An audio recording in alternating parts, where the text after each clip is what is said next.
Welcome to Behind the Baton number 6. It's a delight for me to be with you, and thanks for tuning in.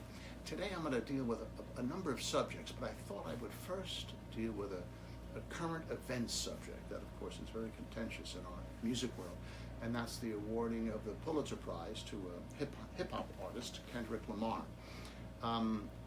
Many people have talked about this at great length, since there aren't very many awards that are given to classical composers, and so people see this as one fewer, and that goes into the classical world. So I did a little work, as I'm sure many of you did, and have opinions about it.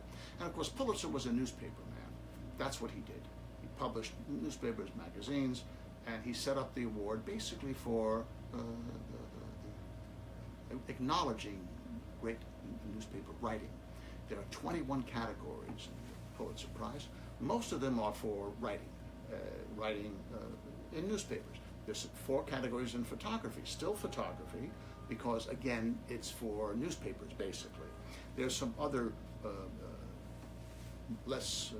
more abstract writing awards. All of the only one that's not really directly related to newspapers is music. And I find that really very heartwarming that Pulitzer would set up one category that wasn't a newspaper, and it wasn't about criticism. There is one for criticism, but it wasn't. This is specifically about music, and it's about compositions written in the last year here in the United States.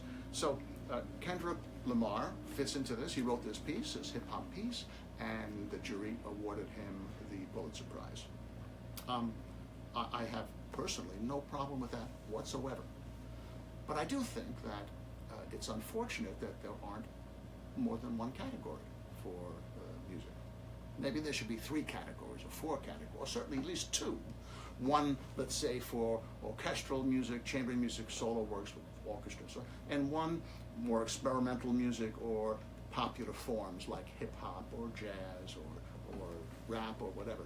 I think that would solve the problem, and that would make it very easy. And then the other part of that we should all always remember, we musicians, is it's about who's judging. So the people who were judging obviously were enamored of his work and thought that he was deserving that because it was so special. That is absolutely reasonable. Another jury probably would have said, no, we can't really give this to a hip-hop artist. Who knows? Now, I'm going to segue from that into all competitions. It's always about who judges. And if you like the result, you like the judges. If you don't like the result and you play well, you can say it was about the judges. So many musicians, now let's talk about orchestral auditions, because that's my world, even though I judge a lot of other competitions. And in orchestral auditions, it is like a competition. So there's a committee that's listening to you, and then they decide whether or not you will get a particular job. I mean, it's not just winning a prize, it's winning a job. I mean, that's huge. And again, it's the same. Who's judging? Very often I hear people talk about their auditions, and they don't, let's say, get further, and they say, don't get farther, and they say, oh, it's, and I played perfectly, I can't imagine why I didn't advance. Sometimes, yes, you have to play perfectly, but there are other things involved. There are musical things, there are things of sound, things of rhythm. I remember once hearing a player who said, oh, he played perfectly, and he played for me, and there were many mistakes. There weren't missed notes, but there were other kind of mistakes, so I was able to give him some suggestions. Again, it is about who is judging and what they're looking for. So as an orchestral, I've said this before, what I cared about the most was artistry, musicianship, because people who are artistic and care deeply about the music will enjoy life in an orchestra. If you don't, you're doing it because you'd rather be doing something else, you won't have a good time, and it won't be a good environment for you. You also have to know how the pieces go.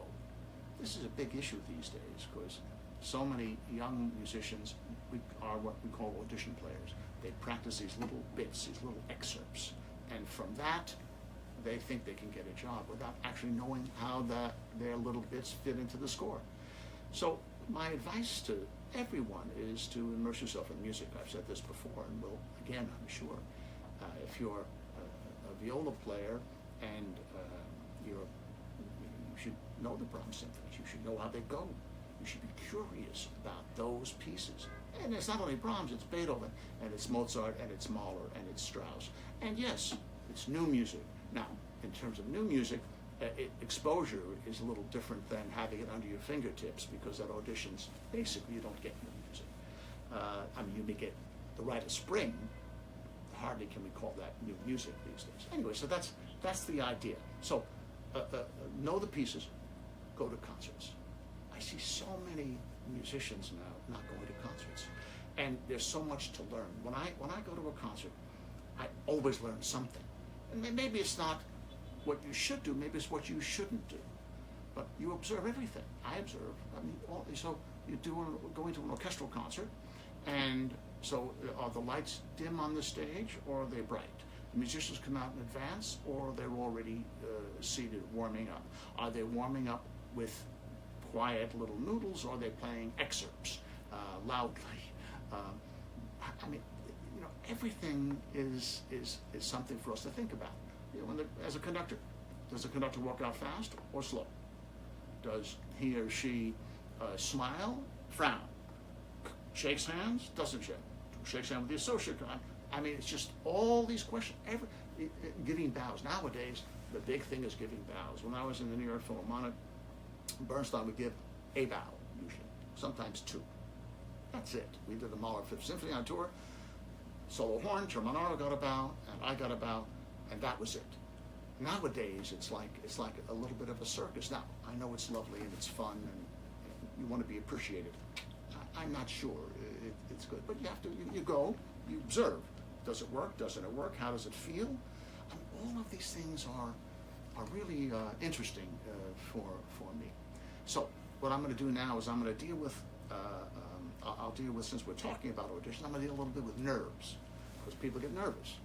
And how do you avoid being nervous? Well, the best way to avoid being nervous is to be prepared. So over preparation is good. You're going to lose a little bit. So if you're over prepared, then when you lose a little bit, that might still be great. And if you're well prepared, you'll have confidence in principle. So well prepared and confidence, you shouldn't have too many nerve problems. Now, there are drugs that people take, beta blockers. If I never ever, actually I know nothing about them, so I can't talk to you about them. But for me, it was always the same thing: over preparation and confidence. Confidence, actually, saying that, you know, this isn't hard for me. This is easy, and you get out there and you just feel really good, and that solves, at least for me, that solves my nerves. Now, as a conductor, I'm always nervous for the first rehearsal. Anywhere, anytime. Whether it's a student orchestra or the Philadelphia Orchestra or the Seattle, whatever orchestra it is, the first rehearsal is where you study and study and work and work and work, and then you get to the first rehearsal. And that's the moment where does all the studying pay off? Did you make all the right decisions? Did you think about it correctly? What adjustments do you have to make? So it's that moment for me. Once I get through the first rehearsal, I see how they're playing, what I can offer, and what we can do to make a great performance, hopefully. Then it's fun. Then maybe not all fun, but then it's enjoyable by comparison. So everyone's different. Some people get nervous for concerts. Basically, I'm not nervous for concerts, but I'm always nervous for the first rehearsal. I'm going to move into some questions that I think are really interesting. We have a question from David Teitelbaum, who talks about finding unusual works by unknown composers that are of a high quality. Or for that matter, how do you find works by, welcome to New York, how do you find works by some of the great composers that are unknown? And this is the big issue that I think we have to all think about. Instrumentalists, audience members, conductors, you have to think about being curious. So, for example, when I heard about the Pulitzer Prize, I immediately looked up Pulitzer. Who was he? Who gives the prize? How how much money is the prize? You realize it's $15,000. That's not, in these days, a lot of money, but it's a tremendous amount of prestige. In some ways, the prestige is more important than money, in my estimation. So you're doing, Mr. Teitelbaum referred to composers that are known for a single word. Rimsky-Korsakov is known, as we all know, for Scheherazade. Well, he wrote lots of operas, really good operas, and he wrote suites to those operas, which are excellent. He wrote other tone poems besides Scheherazade. He wrote 3 symphonies that I love. And it's not that Scheherazade is better than the symphonies. No. I could even make the argument that the symphonies are better than Scheherazade. The extra musical thing in Scheherazade makes it very popular, and the amount of repetition makes it popular. Every composer like that. Max Bruch, we all know the G minor violin concerto. We all should know that, I love that violin concerto. What else did he write? Well, he wrote 7 works for violin and orchestra, including 3 concertos. I happen to like them all 7. Of the 3 concertos, I think the first, the one that we all play, is the best. The third is excellent, but it's 45 minutes. It's very long. It's a big commitment you make. In other words, you name Saint-Saëns. We all know the 3rd symphony, the organ symphony. Well, you're curious, what do the first 2 symphonies sound like? Actually, the 2nd symphony I find to be excellent. I mean, it's amazing when you start delving nowadays between the Naxos Music Library and Spotify and YouTube. You can actually listen to all of these pieces. Now, you have to be careful, because sometimes a piece needs a great performance. Sometimes it survives no matter what. For example, Bach, in my estimation, survives no matter what. You play it too fast, you play it too slow, too loud, doesn't matter, it survives. Beethoven, to a certain extent, survives no matter what. I don't think Mozart survives no matter what. Lots of contemporary music doesn't survive no matter what. I remember the great pianist Horacio Gutierrez asked me to do the William Schumann piano concerto. And I said, sure. I got the score, I studied it, I liked it. And there was a recording, so I listened to the recording. And then I didn't like it anymore, because the recording I didn't think was very good. And it didn't make a good case for the piece. And so if I had only heard the recording, I would never have programmed it. Horacio believed in it, as I did, and we played it quite a few times with great success. So anyway, this is a very good question, and it's really all about curiosity. And the audience needs to be curious too. We have to be careful as programmers not to only do the unusual. If you're a music director of a major orchestra, if you're a music director of a major orchestra in a major or for university orchestra, well, you need to play the standard repertoire. But you don't only have to do new music. You can do new music by Rimsky-Korsakov, for example. Someone asked me a question about Villa-Lobos, which relates to this.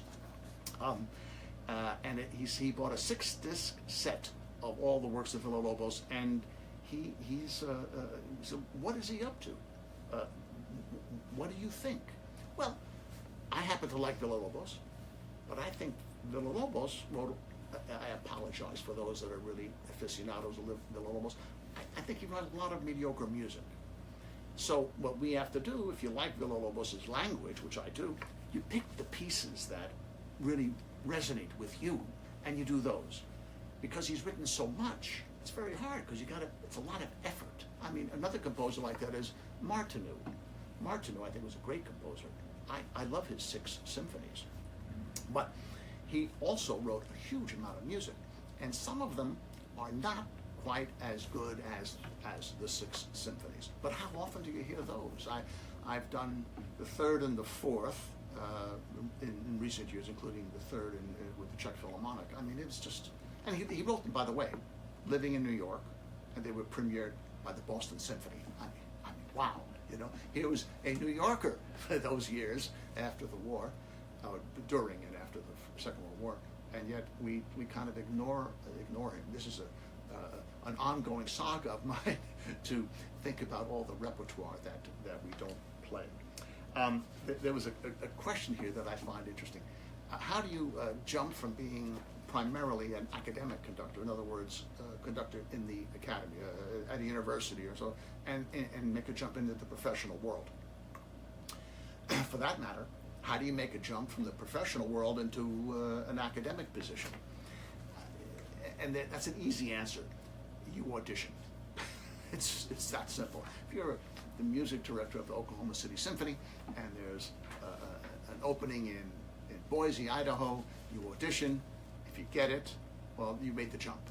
If you don't get it, or conversely, if you're a music director of Boise and you're interested in a more stable life, not worrying about fundraising so much, and love teaching, and you go to Oklahoma City University, you can get that. So that's the thing that we conductors have to be careful of, is that when we conduct students, we tend to overconduct, because the students on almost every level through college are not comfortable enough to play and look and to have us in their peripheral vision or in their direct sight line. They're so worried about playing, and they don't even really hear the other musicians around them. So what we have to do as conductors is to, as the rehearsal period goes, and with the students you have a longer period than with professionals, you rein in your conducting so that it becomes more subtle. Once you have taught them how to listen or how the piece goes, then they're freer to look up, and then you don't have to overconduct. Now, if you go from an academic position to a professional orchestra as an audition, if you overconduct or you treat them like students, you'll be in trouble. Professionals do not want to be treated like students. This doesn't mean they don't want to be educated. It doesn't mean they don't want to be informed, but there is a difference. When you're conducting students, you're actually teaching something. If someone, I was conducting something recently with some students at Juilliard, a phenomenal celebration for the retirement of my dear friend Joseph Polisi. And one of the clarinet players wasn't playing a passage loud enough, so I said, play a little louder. And then I said it 3 or 4 times. And so I explained to him, which I would never do to a professional. When I ask you to play louder, your immediate reaction should be to play too loud. Just to see how loud I really want it, and then I put my hand up and I'll smile and say, good, but not quite that much, and then you're successful. So I explained that to him, just because that's, as a teacher, I'm now a teacher. But in a professional situation, I would never do that. I just simply ask him to play louder, and if he didn't do it, I give up, the way we often do. Someone is talking to me, asked me about developing as a musician in terms of analysis, solfege, and does it help make musical decisions? I think literacy is crucial. The more literate we are, the better we can read scores, solfege, analyze harmonically, hear the harmonic progressions, the better we are. I think a lot of that understanding comes also from just a musical reaction. Harmonic, you don't have to analyze every chord to understand the direction of the harmony. You don't have to be able to solfege every line to be able to hear every line or sing every line. I happen to be pretty good at solfege and pretty good at analysis, and I enjoy that, but I don't think that one should overemphasize. One should emphasize is the ability to perceive what's going on orally, not just in terms of looking. I'm sure there are many who will disagree with me on that, but that has been my approach, and I think that's a reasonable one. The question I always get asked, what does it take to be a conductor? And this is Nicholas Bartolovic.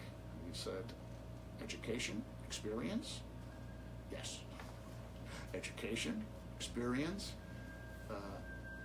an ability to talk to people, and to be able to get them to do their best, to be supportive, and to have a damn good ear. You really have to hear. You can go through a score and an orchestra plays, and you hear so many. You don't hear all the mistakes, but you hear most of them. Rhythmic mistakes, intonation, phrase, whatever. You pick the ones you're going to fix, but it's that ability to hear everything that's the key. Now, some people could say that's ear training, and you should play the 4-part chorales and the piano and blah blah blah. Well, I would venture to say you could listen to a recording of anything and say, okay, I'm only going to listen to the second violins, and see if you could isolate them. Now, my recordings, it's easier because they're on the other side, like they're split. But in general, it's not a bad lesson. Or the violas, or the oboe, or the second oboe, or whatever. To be able to isolate every voice, I mean, that's really a huge value for all of us. Chamber music players, obviously, as well. Now, there's a question here about playing someone who's been asked to play something that is extremely difficult. And how do you deal with that problem? So the player has to practice a lot. Okay, so there are two sides to the coin there. First of all, the composer's job basically is to try to make it as easy as possible, no matter how hard it may be. Now, sometimes composers write something really hard because they want it to sound really hard. So, you want to see everybody suffering to try to get through it, and that's part of the essence of the piece. But most of the time, pieces can be notated in a way that's much easier, and you don't have to have quite so many notes to get the same musical effect. We, as instrumentalists now, you have to just spend time. You don't even have to play your instrument, you can just look at it. If you have a decent ear, you can look at it, see where it's going, and really come to grips with a lot of it before you start putting it all the time. And it's the same as if it's slow practice. If you're lucky enough to get a score so you can see where things fit together, for that matter, you can also see where it's really important for you to have your voice perfect in other places where you can guide a little bit in your practice because so much is going on, no one's going to quite notice. I shouldn't really say that, but it's true.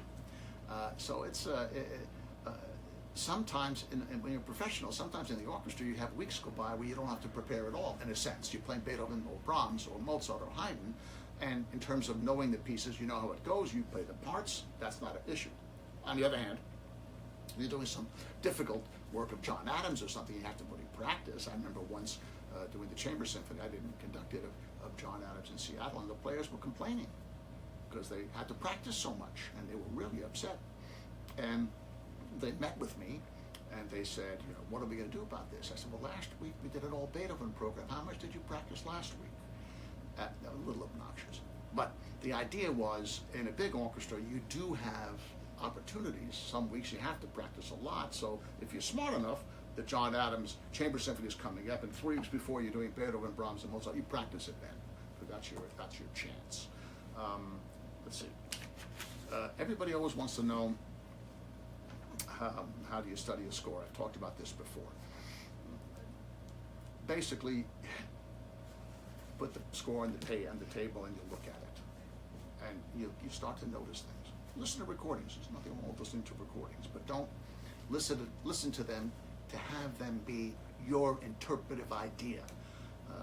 I went to this wonderful showing of a documentary about Alicia de la Rocha recently, and one of her students from Spain said there was one performance of Chopin that she loved, and she imitated it, and she listened to it 1,000 times. She went to a lesson and played it, and Alicia said, that was terrible. It's just the way I do it, and I don't even like the way I do it anymore. So you don't want to get to the point where you're copying. So someone asked Marjorie Jackson, are we going to do some more Strauss or Wagner with the All-Stars? This summer, at the end of August, hopefully, we will be recording Excerpts from Götterdämmerung. So we're going to do, I think, a whole program of Wagner, because we haven't touched Wagner at all. Of course, Strauss we have, and because we did Ein Heldenleben, I'm trying to create a library of the great works. And so rather than doing another Strauss, which would be a thrill for me, of course, because I'm one of my favorite composers of all time, but Wagner, absolutely, the end of August, we will do Wagner. We have sometimes we conductors who conduct ahead of the beat, sometimes way ahead. How does this work? It's, I'm not a fan of conducting way ahead. I don't do it. and I do a little rebound sometimes, of course. We talked about that before. And orchestras, I think, are happier not having to guess. I remember, though, when I was the first time I played with the New York Philharmonic, I was 16, and the conductor was William Steinberg. And of course, you know, I was just in awe of the whole experience. He did the Verdi string quartet with the full string section. I'd never heard anything. I never heard strings like that. I didn't even know the piece. What a great piece! Wow, what a thrill. Anyway, and we were doing a Haydn symphony, and he started. He was older now. This is now a few years later, and he conducted ahead, way ahead. I mean, way ahead. And then at the end of the phrase, he'd stop, wait for us to catch up, and then he'd start again. And then he'd get ahead, and he'd wait. But you're talking about, you know, the kind of way we learn from the opera, because the singers respond to the beat, and then they're a little late, and the orchestra responds to the rebound. There's no reason to have the rebounds that big. There's no reason to conduct way ahead. Orchestras will adjust. They really will. I recently conducted an orchestra where they were late for me. When I was giving a real downbeat, they would go, bah, you know. And it was pretty clear that I was going, I mean, I was doing rebounds, of course, as well, but at those moments, and I simply said, please, I know many of us are used to blah, blah, blah, but I do downbeats. Let's all play downbeat. That was it. It took 10 seconds, and it was no problem anymore. And interestingly, we had no ensemble problems. So often I find when the orchestra plays so late to the conductor that the ensemble becomes very messy. Now, sometimes conductors want it to be mushy, to get that feeling of mushiness and not being together, and it can have a positive effect. But in general, it's not the direction that I go to. So, to recap a little bit today, go to concerts. Everybody should go to concerts, and we musicians should go to concerts. You learn so much. Don't be an audition player. Know the music. I mean, that's of such importance. If you're going to criticize the Pulitzer Prize, understand what it's all about, and who he was, and why they were established. You know, it's there's so many, and the biggest takeaway from today is be curious. And for me, I mean, I am forever curious, and I don't know anything. As curious as I am, I keep discovering things I don't know about music, and repertoire I don't know, and good repertoire I don't know. So join me and be curious, and let's expand this repertoire and keep asking these wonderful questions. It's a joy for me to interact with you and to answer them. And I look forward to seeing you at number 7 next time. Thanks.